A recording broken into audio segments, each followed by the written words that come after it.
All right, everybody, welcome back. Sam's Army, episode 2.189. We got a lot to talk about this week. The World Cup installment or sub-segment is over. We are back with a vengeance on the Premier League and everything else. So we're gonna do some headlines first. You know, the usual routine. We got Messi and MLS playoffs to talk about, then weekly what if with Mourinho. Premier League, where we're basically going to try and get everybody's brain back up to speed for Boxing Day. And then, of course, stoppage time with best bets and everyone's favorite segment, GOAWs. You guys know the routine. But now it is time to welcome in these beauties here with me today. First up, we got Mikey Fowler. And your question, this one is an easy one for me anyway. Mm. So, gun to your head, Mikey. December 22nd, 2023. Are you living in London? Oh, hell yeah. The answer to that is adamantly yes. If you've known me, which you have long enough, when I set my mind to something and become obsessed with it, I kind of just pursue it and do it. And it usually ends up fine.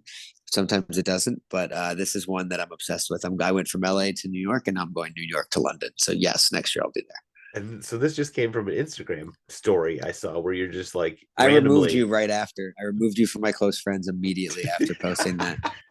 Because I went through after that and I was like, who would actually tell people about this? My close friends, who can't I trust? Too And your late. name was still there, and I was like, God damn it. Too late. Now everybody knows. Yep. I love it. I love it. I hope you make that happen. Then we'll have a, Thank a you. London correspondent for the podcast. All right. Next up, we got Tyler Terrence back from hiking out west. How was your trip, sir? As he's on mute, watching the Liverpool City game, by the way, right now. Yeah, you're an asshole for making us do this in the middle of this game. There's 3 minutes left, by the way. The trip was great. Yeah, it was a lot of fun. It was cold.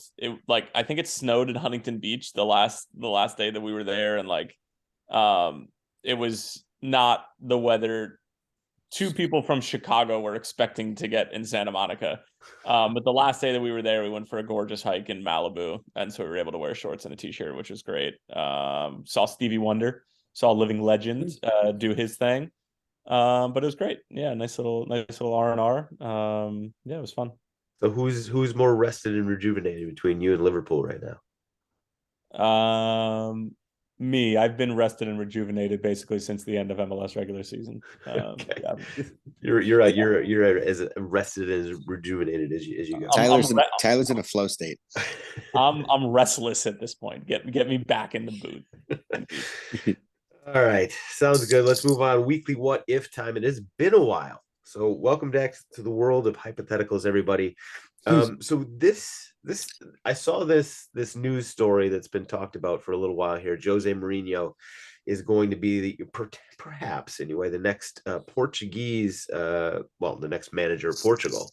So it got me thinking, what if he gave in to his deep-seated some would say insecurity, other people would say just desire to be a global icon, and said he wanted to be the next coach of the U.S. men's national team and coach us to glory at World Cup 2026. Mikey, you go first. Are you in favor of that, just in a hypothetical world? Adamantly 100% behind this. Yes, go, Jose, go. Like I told you, I like what happened with Di Maria in the final when something is just so when there's something just is so perfectly hits my like funny bone of things I love about players and coaches, and one of them is failing at Tottenham. It makes you so charming to come out the other end of something like that. Like it makes people inexplicably more fun to root for. Di Maria, because he flopped at United, makes him more fun to root for. So Jose is an Arsenal ally to this point, and I am full on the Jose 26 United States circus that is sure to turn out between now and then. Yeah, fair enough. I knew you'd somehow get looped out of into the answer, and well done, sir. I'm so confused on this. Is he being facetious, because he's basically saying he wants it because of his past failures at his rival club? I don't under what. So you're not behind it, like you think? I don't understand. Where's I'm the saying I'm saying I love him now, so I want him in all parts of this experiment. So yes, bring in the circus leader. Bring him in. No, but you want it for entertainment purposes and to see him Yes. flop again, flop for our. No, I think I'm going to be rooting for him, and I think there's a redemption arc with the United States men's national team here in my own brain. love it. I love it. Listen, this is hypotheticals. We'll allow it. Tyler, Yeah, so this is weekly what if. You're a downright psychopath, Michael. so you're a no on this one, Tyler?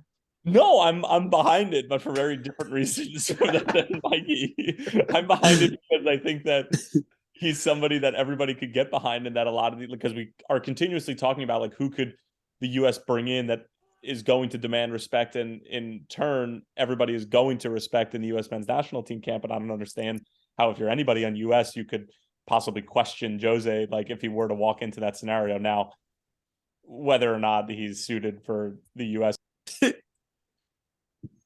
whether or not he's suited for the international level and or the US is a giant question mark. But from a sheer respect standpoint and getting the most out of this group in tournament style play, I don't see why this is a bad thing. I'm behind it.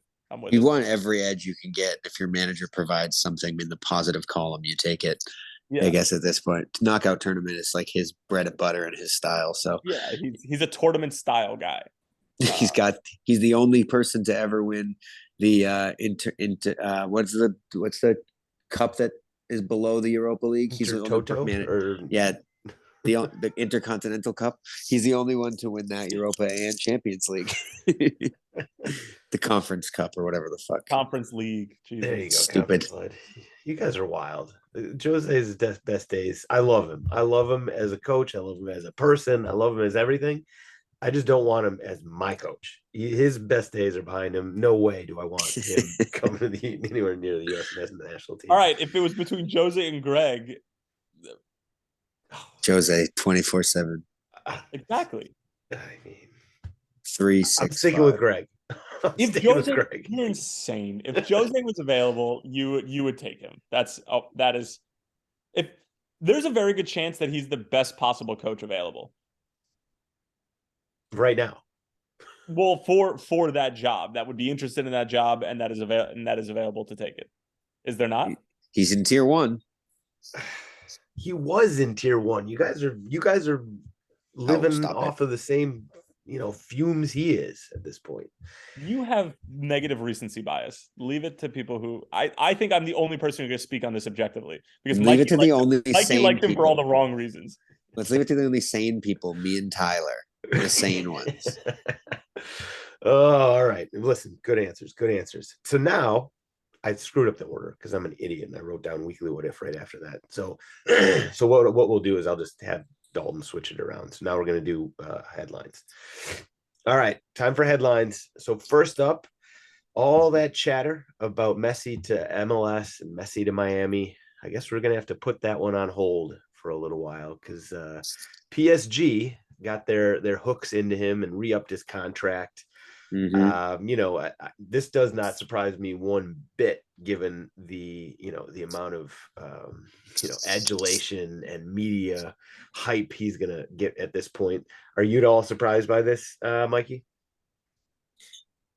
I don't really understand what contracts do for transfer values and for switching, because I know guys can leave, and when guys re-sign contracts, I think it's more for the club securing their investment than it is a predetermined pathway for the player to play. So I think this is PSG saying, look, we've done good by you. You've gotten what you wanted. If you're going to move on to Inter, let us recoup something from someone. I think that's probably, I guess, what's happening. I don't think he's going to leave as soon as we think now. I think it delays it a little, but I don't think he fulfills the entire length of the contract. That's fair. Yeah, I'm sure you're probably right about that. Tyler?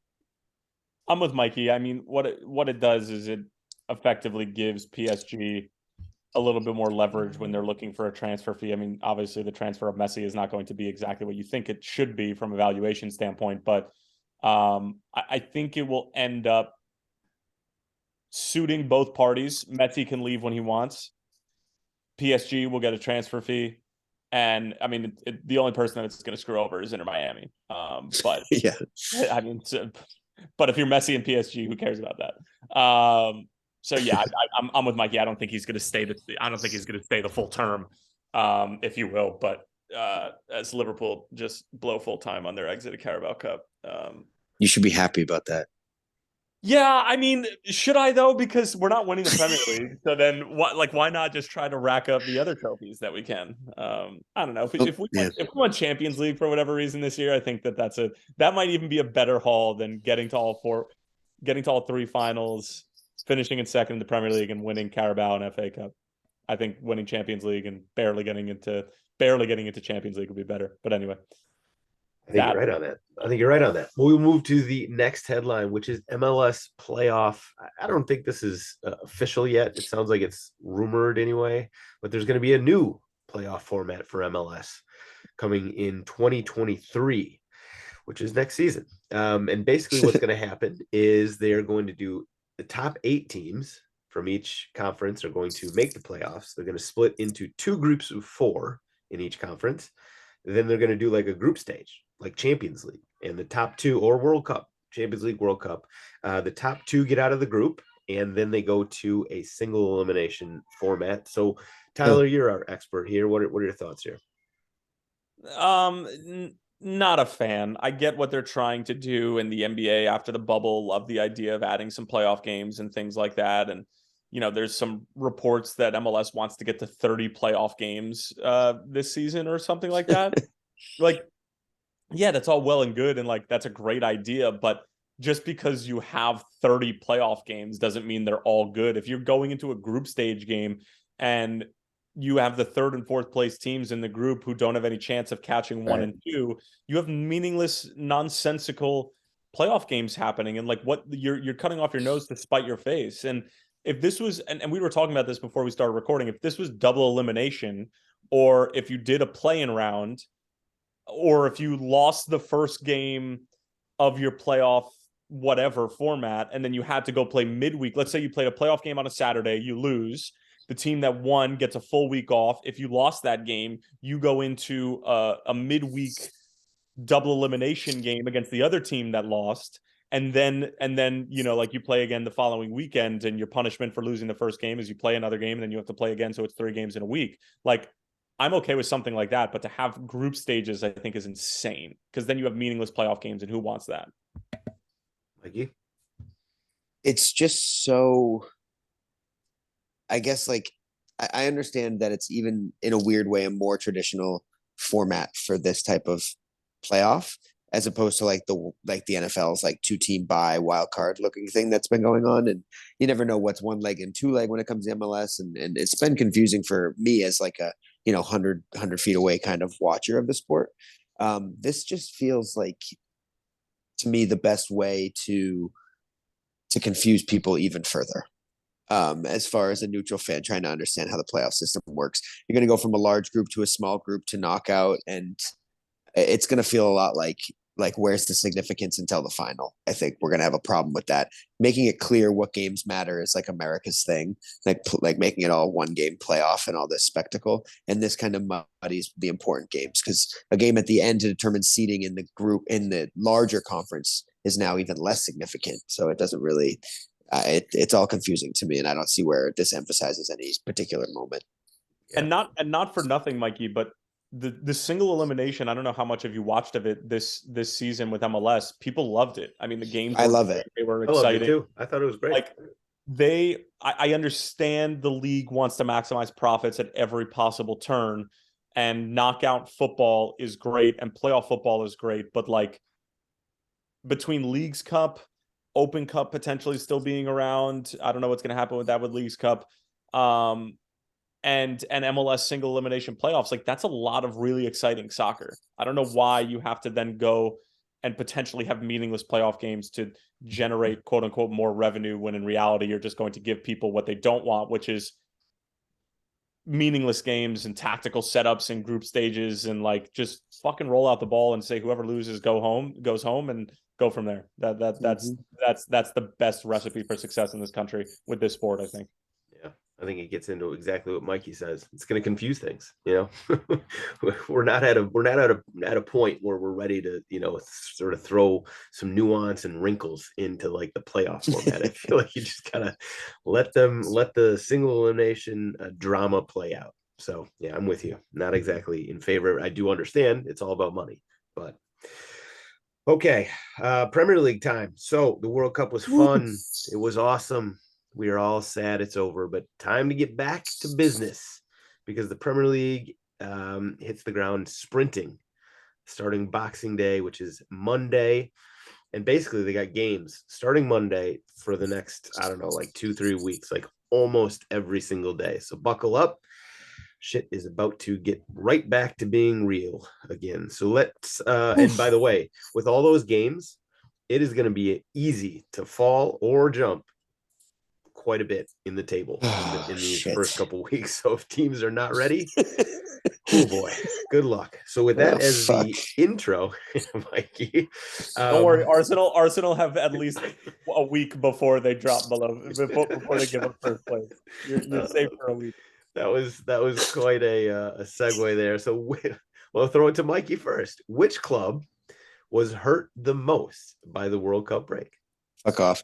I have a legitimate like tension in my chest for these next 2 to 3 weeks of action. You'd have to say, in a weird way, it's not Manchester City. I'll tell you that much. It's probably Arsenal, just because of the Jesus injury and the momentum break. Those are both traditional, like easy to point at examples. But I think obviously the more interesting conversation is when you get beyond them, because there's a lot of clubs that had, players that went but didn't play. I think Arsenal benefited from guys like Saliba getting to see the experience but not really playing much. Saka's early-ish exit. I think we got favorable outcomes in a lot of things, but it's hard to overlook your talisman getting hurt and your run of success with him at top being there. So God curse FIFA, but yeah, it's got to be Arsenal. Yeah, you touched on everything right there. There's one other thing I'll point out, and that is Arsenal's schedule coming out of the break here is Thank you for reminding me. not great. So you got West Ham. I would actually say you have the second hardest schedule in this first run of games out of the 20 You ran the teams. numbers? I did. And when I saw that, I was like, "Oh, I got to bring this up." I think the hardest schedule is Brentford. They got a tough one. They got Tottenham. Life's hard when you're Brentford anyway. Well, that's true. That's true. Tottenham, West Ham, and Leicester. And remember, this is the Leicester team that has been hot going into the break. Again, there's a big break, 6 weeks. But Arsenal, I would say, is the second hardest. You got West Ham, Brighton, and Newcastle. So, I mean, those are 3 games, no gimmies. 2 of them are at home. West Ham's been dog shit, but they might be one of those quiet teams that needed the break. They're not the team that benefited from the most, but they might be a team that is right up there. Yeah, that's exactly. I mean, they're in 16th. Obviously, they're not killing it at the moment. But speaking of easy and hard schedules, West Ham has one of the easiest coming out. So the Arsenal is going to be a tough game, Arsenal away especially. But then they got Brentford Brentford over the top of the table away. Brentford, Leeds, Wolves, and Everton is their next 4 after that. So if you go past Arsenal's first 3, there's Tottenham, there's United, all in January. I'm going to be at United in January. Tommy and I are going. Oh boy, you guys are going together? We're meeting up before. Oh, that's cute. Right, Jesus. All right. So I listen, I agree with you. I think I've said it going into the break, and obviously that was mostly yeah, but you guys were talking. saying it, and it wasn't really true. I get that it looks like a genius call now, but like nobody's ever had a segmented season before. We just had a bad injury. Barring that injury, which again, like besides that, Mrs. Lincoln, how was the play? It was like that was still a fine World Cup outcome, and we would be fine to hit the ground running if he didn't just tear something. Yeah, but the thing is, like, it's almost more about that break, right? I mean, like you guys were playing so well. Like I'll even give you credit. You guys were playing so well that like you needed that break, like you needed a hole in your head. Yeah. And so Gabby Jesus also probably the biggest injury. There's now an injury concern on Tottenham's side as well, where Charleston supposedly needed to scan on his, I don't know, hamstring or thigh or something. So something happened at training. So if that turns out bad, obviously that does not help us. I'll tell you that. But the other teams with hard schedules, Newcastle kind of has a sneaky tough schedule with Leicester and Arsenal in their first 3. Villa's got a tough one with Liverpool and Tottenham. On the easy side, Chelsea has a relatively doable first few games, although it does include City, but they got Bournemouth, Forest, and Fulham with City. They'll make a mess out of that for sure.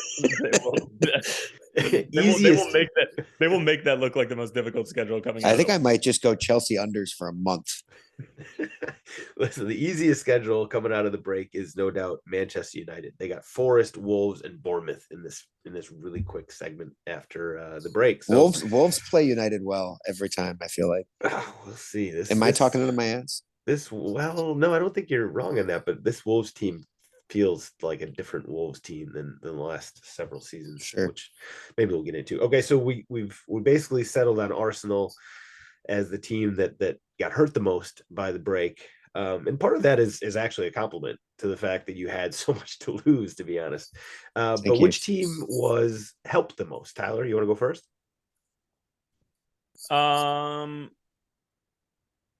It's a good question. I mean, like I stand by like West Ham as a team that needed to like just have a hard reset. Call me biased, just like Mikey is saying that Arsenal was hurt the most by the World Cup break, but I think that Liverpool also needed a break. Not only from like just a reset and like they were so up and down between the result against United, beating City, and then, like just the up and down trading games and trading performances in addition to results, but like Jota getting healthy, we thought that Diaz was going to be ready for December, and then he ends up needing surgery, so that like kind of makes things a lot more difficult to make Jurgen's job a lot more complicated in terms of trying to tinker with lineups and tinker with formations. But I genuinely do think that the break is helping Liverpool. I also think that it helps a team like Newcastle, who's not particularly deep and runs the same guys week in and week out. And they're cooking and they've won 5 straight. Like they're a team that like needs that break in order to get guys back up to fitness. They didn't have a ton of guys who are representing their country. And like, I think that's a big lift for them, especially going into a difficult stretch for them. That's fair. Sam, quickly, you have to talk about Brighton, the McAllister and Caicedo both exploding in value. Just from a purely bottom line standpoint, yeah. Brighton was a huge winner from this World Cup. I think that's fair. That's fair. The management or ownership was the big winner there. Other teams, I think Liverpool, it couldn't have hurt, right? It could not have hurt to have some certain players get some time off. It does stink that Diaz is now out till March or whatever. Chelsea is another team that could have been helped by this. They were a team that had a lot of injuries. I think Reece James is back. I don't know about N'Golo Kante. Quietly, Everton needed this break. So I think, and they need every break. They need a lot of things. They need a lot of things, but this break need a year-long international break. Right. Can we do another World Cup? But back to Everton, they I do think Everton may quietly have been one of the teams that got helped the most. But let's move on. Let's touch on this week, the early week games that they call them the Boxing Day games. They're actually going to be on Boxing Day, which is Monday, and then Tuesday and Wednesday. Oof. So, boys, what game are you most interested in? Mikey, you want to go first? I mean, obviously the Arsenal conversation is the easy one to have. Just from my perspective about what I'm excited for, what I'm looking forward to as a returning sport, but especially it being a derby. I'm super curious for Manchester City and the tempo they try to set right off the bat. I have a feeling that we're going to see a really crooked number against Leeds, and I'm tending to lean towards Haaland. You have to remember these guys were the top of everyone's brain, and then he's basically been a non-story in the sport that he's been dominating for the last month. He's going to be eager to get back, so I'm excited to watch how Arsenal play in a derby and then City respond to being kind of dormant as a club for the last couple of months behind Haaland. So fair. The City plays Leeds, and it's at Leeds for anybody who doesn't have a schedule in front of them. A heavy defeat in that game for Leeds obviously would set a tone that would not be good. Coming out of the restart. Yeah, De Bruyne didn't even play in the World Cup either, so they're well rested. he got a lot of rest. Him and Holland will come out firing. Grealish didn't play that much either. But actually, speaking of City, Tyler, what are your? I mean, are you putting any stock in this Carabao Cup game where there were a lot of B teamers out there? What's your thought is in terms of what Liverpool and City take away from it? I think that they take away that what we've known about them, and that City are vulnerable and can get hit on the break, and especially a team like Liverpool is going to expose them. Nunez continues to be the most infuriating player on the face of the planet. And Love him. I am I'm close. I'm close to my breaking point with him. I know that it's still early, but like it's a million. It's getting difficult to keep putting my confidence and my faith behind this guy. I'm not saying he's like the Zach Wilson of the Premier League, but he's pretty darn close in my eyes. Go Jets, by the way, they're playing tonight. I just Liverpool, there's not a ton that you could take away. I'm happy the fact that like Thiago didn't end up going and that Mo Salah didn't end up going. Those guys are going to be fresh. Like I think that's important. But there are a couple of guys like Ox.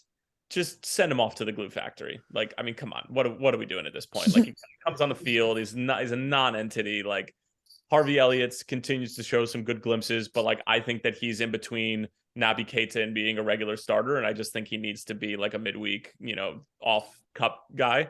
And City are vulnerable, man. Like, they give up goals, and they were sporting a lineup that had a few tinkerings here and there, but like this is still the standard of English football and possibly club football in the world. But anyway, all right. They're gonna beat Leeds by 7. Yeah, that would be a tough start. It didn't feel like either team really cared about that game until the last 10 minutes. Fair. I mean, listen, 3-2. At least the games continue to be good when Liverpool. Well, that's because it's Liverpool City. I mean, we could fucking watch that, all day. Yeah, all day. Fair enough. The other games that I have written down is Arsenal West Ham. I know Mikey didn't want to talk about it because it would be too obvious, but like that should be a good game. I mean, it's Derby. I'm so nervous. We're gonna learn. I feel like I just want to see what they look like without Jesus. That's all. That's it. Exactly. Exactly. Oh man. And before whatever business they do in January, I think you guys are gonna still do something. Mikey. I think you guys are gonna be so fucking bad. Now, Mikey loves hearing that. He does love hearing. I know he does, but I'm doubling down on it because we said this week 3. Jesus goes down, this whole fucking thing falls apart. Like, not great. Yeah, you guys.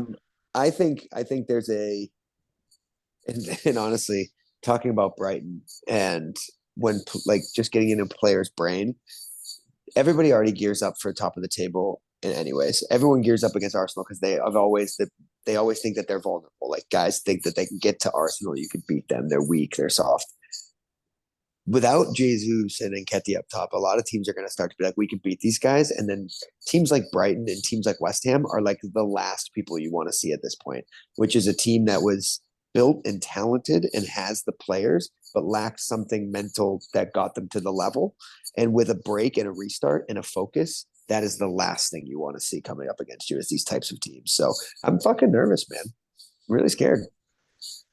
Well, yeah, we'll see. And then the other game that I had written down, Leicester Newcastle. Sneaky, that could be a great game depending on where Leicester comes in at, because they went into the break, undefeated in however many games. So they came in hot, and the Newcastle's been hot all damn season. So, Yayosi Perez game. Where is he? Which side's he on? Is he even on the 18 at this No, point? I just think of him with both these teams for some reason. Other games, I had Everton Wolves written down, huge relegation 6-pointer right out of the gates. And as I said, Everton may be getting healthier. Fulham Palace. This has just like, who's the stronger upper middle class credentials, whose minivan can carry the most groceries coming out of this game. That's nice. All I had written down. I clearly am trying to avoid the Tottenham game because, I mean, what do you think? What are you feeling? What are your expectations like? mean, They should be 0. they're pretty low, to be Now, honest. Tyler. They're pretty low. I mean, I'm excited. I do think that the break, it will be a good thing for us. I was more excited about it until Richarlison perhaps picked up an injury, but I think getting Kulusevski back is just a game changer for us. I think we need support. I think we need some defenders in January, but getting anybody in January is a bit of a crapshoot. So yeah, I still think that we're a top 4 team. I don't know. I'm just not excited as I've been some years. Okay, so listen, I'm just excited for games to get back, and the fact that maybe Arsenal will lose some goddamn games, that'll be great to see. So everybody get ready. Things are it's going to get real, and it's going to get real very quickly starting Monday morning, 6:30 a.m. Central, when Brentford probably beats Tottenham and reminds me why I was so depressed about this season going in. Let's move on to stoppage time and wrap this episode up. So best bet is what we're going to start with. Can we call this the Ivan Toney's best bet? We should. We really should. That's just a great call, Mikey. Wow. Ivan Toney. Best bet of the week. There's too many of them for it to be the best. We got to throw out 10 each if we're gonna get but I like Ivan Toney's best 296 bets. Oh no. Ivan Toney's best bet of the week. What do you got for us, Tyler? You want to go first? Can I say something on that front though before we dive into No. Because I am a staunch believer that if you're not betting on your team to lose, bet. I 100% agree. I really don't care. I 100% agree. I don't even know. Maybe don't bet on games you're even involved in. Don't bet on the Premier League. If you want to bet on Serie A and you want to bet on the Exactly. Eredivisie, fuck it. If you're the Premier League and you're the FA and you're taking all these millions, if not billions of dollars into advertising from these, gambling companies to then turn around and say that these. I get it though. It's impossible to regulate. Impossible. Yeah, I get it. Anyway, I digress. This is my Pete Rose needs to be in the Hall of Fame sort of spiel here. That's fair. So you're asking for my best bet? Best Ivan Toney best bet of the week. Michael, you go first because I just I'm lost here. Sam, I've never felt more confident in a bet of mine in my entire life. I'm gonna place the odds together right live here in front. Actually, I don't know if I know how to do that. The unders in both the Everton Wolves game, which not a shocker there, but also Southampton Brighton. I think those 4 teams all will feel like a draw would be. I mean, other than Brighton, but going on the road to Brighton without McAllister, I think you can look at these games and think, all 4 teams would be happy with a draw. And when I see that, it spells out draws for me. So I'm going to take the unders in both those games, put them together, but I'm also going to sprinkle under draw. Okay. All right. I like the rationale. I feel you on that. I'll go next. I haven't actually done the odds, so maybe I can do it real quick while I'm I'm going to do mine now. amassing. So I'm going to go over and both teams to score, my favorite bet, which started out hot this season and has been killing me lately. But over both teams to score in Leicester hosting Newcastle. And together you get them at plus 108, which is actually not that great odds. But I guess maybe the bookies are thinking the same way I am. I think there's a lot of goals in that game. I think Leicester and Newcastle, I'm going over both teams to score. All right, Tyler, you got a little something for us? Yeah, I got draw Arsenal West Ham. And then I've got draw Everton Wolves. And just because we're feeling frisky and because this is the Ivan Toney best bets, S in parentheses. Yes. Let's go Newcastle to win. So you're plus about 3,000. Oh, tasty. Put down 10, you win 300. I'm gonna start betting way too much with these games. I love it.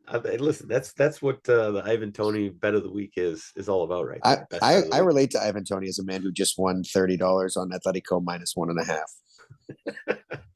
Oh, let's finish this. I love that Ivan Toney call, by the way, Mikey. Well done. Thank you. We will now finish up with GOAWs. It's GOAWs time. Who wants to go first on this one? Oof. Tyler, you raised your hand first, so the class calls on you. So I don't know if you guys covered this in the episode of Big Cat, but for whatever reason, this Salt Bay thing is driving me insane. The more and more I watch that video, the more and more I think of what an absolute tool job this guy is. How disrespectful it is, not only to like the sport, but to these players who have worked their entire lives.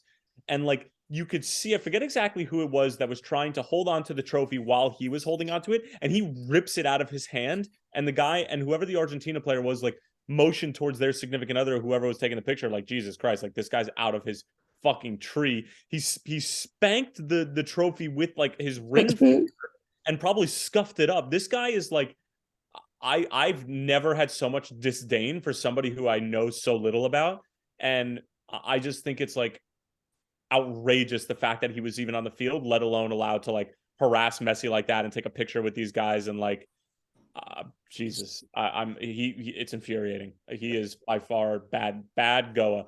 Good GOA.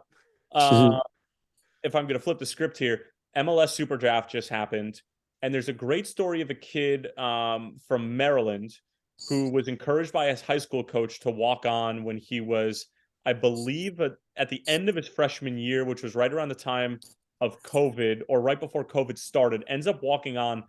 Once he gets onto the roster and earns his spot, starts every single game at center back and ends up getting drafted by Sporting Kansas City. And the kid is a moose. Big center back, fast, 6'4", 6'5", wins everything in the air. And like MLS Super Draft is the biggest gamble of any sports draft in the history of sports. But like, I love this kid, and if he like, I'm putting my money down that he is going to end up being like one of those kids who ends up getting drafted and just like solidifies himself as a starter week in and week out at some point in his career. But started as a walk on in Maryland, and I just think that that's a great story. So he's my go. All right, I like that call. Good one. Mikey, you want to go next? Yeah, sure. I kind of have two. I'll do one as a real story and then one personal for the holiday, Sam. The real go is Pablo Murray, who got back on the field today for the first time since the witnessing of the stabbing and murders that him and his family had to endure. They spent some time away, much needed, and to see him return is a good testament to, I think, some of the positives that came about, in terms of community and people reaching out and stuff. So good to see him back and healthy, and happy for him and his family. So that's that one. Trying to give a nice one today. And then the personal Goa is the idea of that my friend Bobby came up with the other day, that I think I want to encourage fans of the show to do with their friends. You hit up one of your boys who watches week in and week out, as a real nerd of the sport, and you do a jersey swap on the holidays, $100 maximum, and you buy each other a random jersey. And you just do a jersey swap with the homies over the holidays. So you should text one of your friends and organize a jersey swap, kind of like you hold it up in your house like you just got drafted and you send pictures to each other. So I'm going to start that tradition, the jersey swap. That's an awesome. Maybe we're going to have to do that among Sam's Army podcast people too. I think it's a cool gift idea for you and your friends. Stay close. I like it. That's a good one. By the way, Chris Rindolph is the name of that Maryland defender who was drafted by Sporting KC. And also, did I not give his if name? You didn't, I just want to make sure that we did. That we got it up there. Chris Rindolph. And so you called it Moose and gave all his. He's a moose. You look at him and you think moose. All his characteristics. Chris Rindolph, though, well done, sir. Mine is similar to one of yours. It was going to be anyway. I was going to give it to the U.S. Open Cup for announcing that Salt Bay is banned from whatever festivities. That was a good way to get your cup in the news. It was well done. Well done for the U.S. Open Cup admin on that one. But so I'll give them an honorable mention since Tyler basically talked us through that. I'll also give an honorable mention to Argentina fans who were absolutely just bananas for the way that they celebrated the World Cup. Like millions upon millions of people in Buenos Aires. converging on one bus essentially, and then they were jumping from bridges onto the bus. It was just so crazy that they actually had to helicopter the players like out of the situation. It was just so wild. Not that you would think it'd be anything else, but they lived up to everything we were expecting. But my actual go is Lionel Scaloni, the coach of Argentina, who, when he was named the manager, it was like on an interim basis. Like everybody was thinking he's going to last days or weeks, if that. And here he is, like coaching them up to the World Cup champion, or the World Cup in 2022. Quite a glow up for him. I know he was a former teammate of Messi's, and just well done. Well done to him. So there we go. That's the episode this week. Shout out to Tyler for coming on at the tail end of the City Liverpool game, and Mikey, of course. Thank you, boys. It's always great to have you on. Thank you, everybody, for listening. I hope your brain is now ready, because the Premier League is going to be back with a vengeance starting on Monday, and we're going to get right back into it with some more episodes. So hopefully you guys stick around, and we'll talk to you then. Cheers.